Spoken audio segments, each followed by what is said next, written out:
ওই খুঁটিহীন নীলাকাশ ভুবন মাঝে তুমি কুদরতি ইশারায় রেখেছ এই শ্যামল পৃথিবীর চিত্রখানি।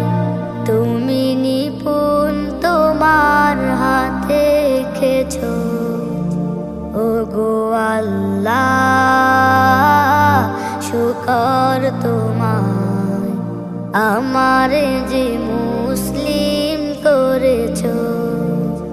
ওগো আল্লাহ,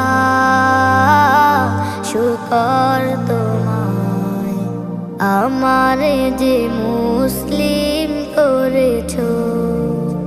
তুমি সাগরে